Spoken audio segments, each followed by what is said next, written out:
Le président de la République du Mali, Ibrahim Boubacar Keïta, est arrivé à Abidjan ce jeudi 10 mai dans le cadre d'une visite de travail et d'amitié de 48 heures.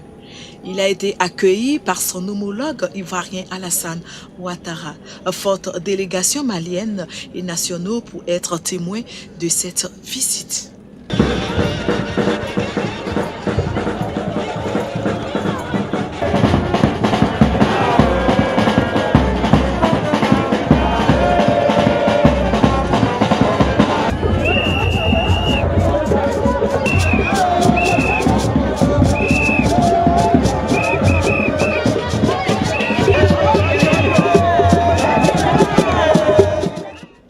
Après l'aéroport, la délégation s'est dirigée au palais présidentiel pour animer une conférence de presse. Écoutons les deux chefs d'État. Monsieur le Président de la République du Mali, cher frère, Monsieur Ibrahim Boubacar Keïta, cher ami, c'est un grand honneur pour nous de vous accueillir en Côte d'Ivoire pour cette visite d'amitié et de travail. Vous connaissez bien ce pays et les liens entre la Côte d'Ivoire et le Mali, entre Ivoiriens et Maliens, sont des liens anciens, séculaires, fraternels, très très forts, et nous sommes très heureux de l'honneur que vous nous faites. Cette visite d'amitié, nous l'avions souhaitée tous les deux depuis plusieurs mois, mais les circonstances ne nous avaient pas permis de l'organiser plus tôt. Aujourd'hui, c'est un grand bonheur pour nous, Ivoiriens. Et je voudrais vous dire à quel point nous sommes impressionnés par le courage dont vous avez toujours fait montre et également la patience qui est la vôtre face aux défis importants que le Mali doit affronter. Et nous félicitons les avancées qui sont obtenues. Et je voudrais vous dire très fraternellement qu'à chaque occasion, à l'occasion de nos sommets, que ce soit au niveau régional ou au niveau continental, nous avons toujours une convergence de points de vue. Et nous avons suivi évidemment, quand nous étions à la présidence de la CEDEAO, les difficultés que votre pays, ce pays frère, a traversées. Et par la suite, tout le processus de transition qui a conduit à des élections démocratiques, votre élection démocratique. Et je me réjouis personnellement du rôle que la Côte d'Ivoire et les pays de la CEDEAO ont joué à cette occasion. Et voyant comment les choses évoluent au Mali, et en tant que président en exercice de la conférence des chefs d'État de l'Union économique et monétaire, je voudrais me permettre de vous féliciter pour les excellentes performances du Mali en matière économique et financière. Le Mali est une économie importante de notre Union. Les performances sont exemplaires et je considère que nous avons tous essayé d'être à votre niveau. Et je voudrais aussi vous dire qu'au niveau sécuritaire, la Côte d'Ivoire est à vos côtés. Nous sommes ensemble.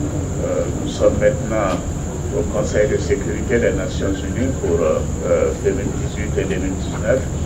Et nous continuerons de plaider pour que l'aménagement et le G5 Sahel puissent être soutenus convenablement pour permettre d'éradiquer le terrorisme qui est en train de perturber le quotidien de nombreux Maliens. Monsieur le Président, nous aurons l'occasion de changer tout à l'heure à l'occasion du dîner d'État, mais je voudrais d'ores et déjà vous dire toute ma fierté de vous accueillir et de vous dire toute notre admiration pour l'important travail que vous faites pour votre pays et donc pour la sous-région. Soyez le bienvenu en Côte d'Ivoire. Merci.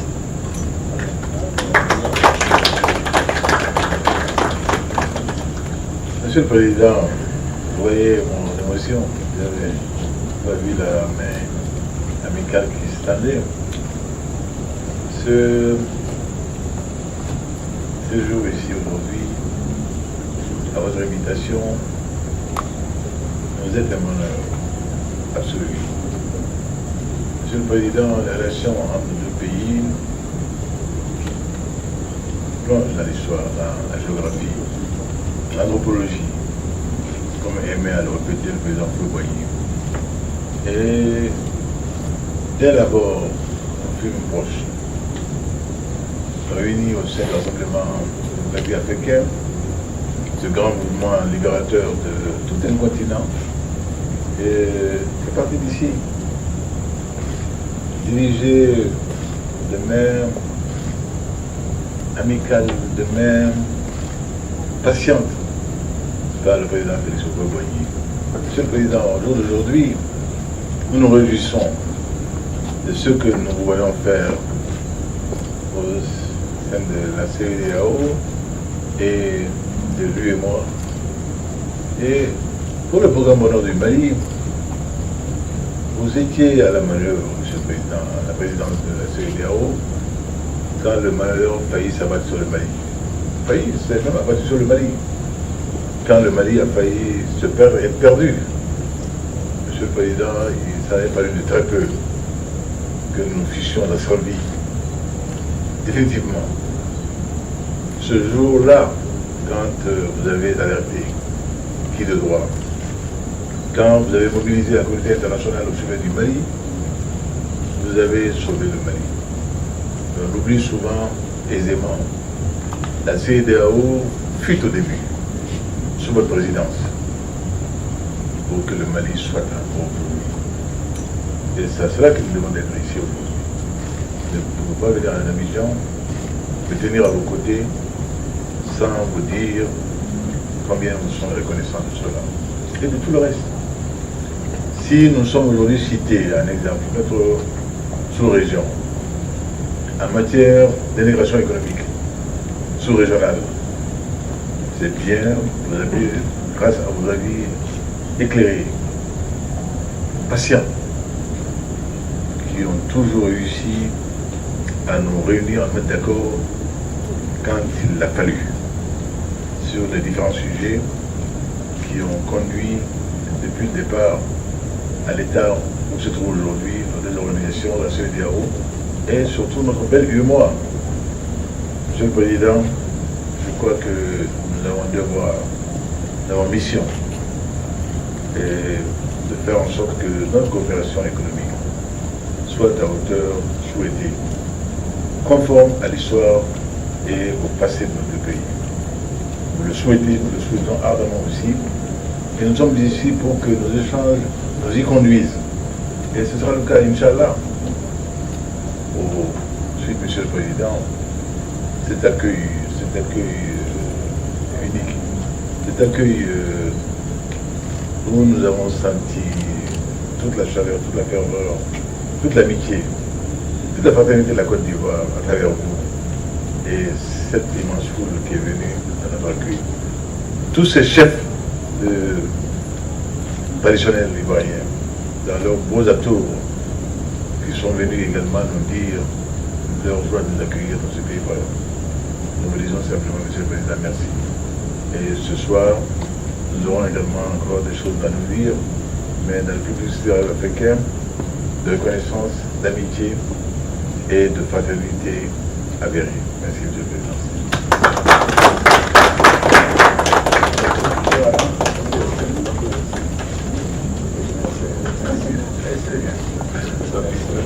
Est-ce que vous avez des questions pour le Président? Excellence, Monsieur le Président Alassane Ouattara, et le 29 juin prochain est prévue l'élection présidentielle. Et il y a des tensions ça et là. Et si la classe politique, l'ensemble de la classe politique ne joue pas franc jeu, que Dieu nous en garde, une autre crise va s'ajouter à celle que nous sommes en train de gérer. En tant que doyen des chefs d'État de la communauté de l'Union monétaire ouest-africaine, est-ce que vous avez un message particulier à la classe politique malienne? Oui, je vous remercie. Ça, effectivement, c'est une question qui m'est adressée. Je fais confiance au peuple malien, le grand peuple malien. Et nous sommes convaincus que ces élections vont se dérouler sans problème et que les Maliens feront le bon choix. Je vous remercie. Monsieur le Président, la Côte d'Ivoire a un contingent de protection au niveau de la MINUSMA à Tombouctou. Est-ce que lors de vos échanges, il est prévu une montée en puissance de cette force? Et ensuite, est-ce que lors de cette visite, il est prévu une signature de convention de coopération pour les deux pays et enfin politique interne à M. le Président d'État? Est-ce que vous allez vous présenter aux élections de juillet 2018? Vous savez, en général, quand me piéger là, quand je suis à l'extérieur, je ne parle pas politique intérieure, mais je suis chez moi ici. Je pense qu'il y a eu un début de réponse à cette question-là l'année dernière pour qui suit l'actualité. Et je crois que cette affaire est entendue. En ce qui concerne la première partie, effectivement, nous avons parlé des questions sécuritaires et nous avons un contingent et nous avons saisi, bien sûr, les Nations Unies et également le président du Mali pour que la Côte d'Ivoire puisse accroître sa contribution à la MINUSMA. Monsieur le Président, bonsoir. J'avais deux courtes questions pour le Président Keïta, si vous permettez. La première concerne les menaces récentes d'AQMI sur les intérêts français au Sahel. Est-ce que, selon vous, ce sont des menaces à prendre au sérieux? Est-ce que c'est une manière d'occuper le terrain médiatique? Et auquel cas, est-ce que ce n'est pas de nature à inquiéter éventuellement les investisseurs français au Mali, mais bien sûr pas seulement au Mali? Ma seconde question, elle concerne une question politique interne. Le représentant de l'opposition, Soumaïla Cissé, nous a accordé une interview aujourd'hui où il déclare qu'il souhaiterait, pour prévenir les erreurs intercommunautaires qu'il y a en ce moment au Mali, qui sont de plus en plus nombreux malheureusement, il souhaiterait que l'ensemble des partis politiques, la société civile, les chefs traditionnels, etc., tous se réunissent avant les échéances de juillet pour tenter d'apaiser le climat. Est-ce que vous pensez que c'est une bonne initiative? Vous savez, AQMI est une menace très très sérieuse. Je voulais profiter de votre micro, je sais d'oreille, je vous vois aujourd'hui, j'en suis heureux. Je voudrais en profiter pour remercier la France pour ce qu'elle fait au Mali. J'ai toujours dit, si ce 13 janvier 2015 n'avait pas été, 2013, où serions-nous aujourd'hui? Où serions-nous aujourd'hui? Je viens de rappeler, au point qu'il était fastidieux un peu, pour l'éducation de nos amis ivoiriens, toute la séquence qui a conduit à Serval et qui se poursuit encore aujourd'hui par Barkhane. Il faut savoir la rigueur du Tigalgar, la rigueur du climat du Tigalgar, les amplitudes entre le jour et la nuit pour apprécier comme moi ce qui est fait comme effort là par les jeunes français de Barkhane sur les rochers du Tigalgar, contre un ennemi invisible, un ennemi traître, un ennemi habile, rompu dans tout ce qui est non conventionnel.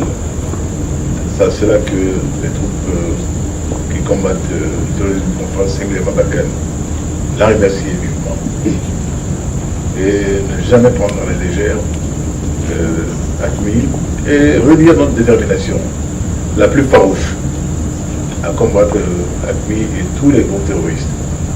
Récemment, on a vu dans votre pays, et j'en profite encore une fois pour m'inquiéter des mal victimes et souhaiter bonne guérison à ce que était à terre. Et donc nous avons tous été atteints, nous avons tous eu un sentiment de fierté à l'endroit du collègue Bertrand, de son sacrifice, pas seulement pour la France, pour tous ceux qui croient en les valeurs auxquelles nous croyons. Aux questions de politique intérieure malienne, je laisse les choses aller leur cours et on va suivre. Je suis habitué à beaucoup de discours au Mali. Je souhaite que le meilleur soit à l'œuvre et que les élections de juillet 2018 viennent dans les meilleures conditions. ce qui nous concerne, le gouvernement du Mali, nous avons mission, vocation à faire en sorte qu'elle soit le plus transparente possible. Et nous sommes attelés à cela. Nous avons commencé de le faire. Notre fichier a été audité. Le fichier a été audité et il semble que les experts commis par l'OIF les réputés fiables à tout point de vue. Cela est heureux. C'est notre devoir, notre mission. Et pour le reste, nous ferons en sorte également que l'État malien assume une parfaite sérénité aux compétitions électorales à venir. C'est notre intérêt. Nous n'avons pas du tout. Nul n'a intérêt à un Mali dans la violence post-électorale, à un Mali dans la violence électorale. Les élections doivent être une fête à laquelle le peuple doit être convié. Je regardais l'autre jour sur des images sur la visite du président, le vôtre, en Calédonie, et j'ai noté le Sénat traditionnel kanak. Et j'en profite pour féliciter mon aîné pour ce qu'il a réussi à faire ici, la mise en place d'un Sénat auquel nous avions songé et nous songeons toujours au Mali. Ce n'est pas une remise, parce que dans l'ordre des choses, en tant qu'organe d'intermédiation et en tant qu'espace offert aux autorités traditionnelles auxquelles nous recourons bien volontiers, quand il y a des problèmes, il y a des crises, c'est donc qu'elles sont utiles. Trouver un endroit où elles peuvent siéger n'est que l'intelligence élémentaire. Et cela a été réussi ici à Côte d'Ivoire. Mon cher aîné, merci et félicitations.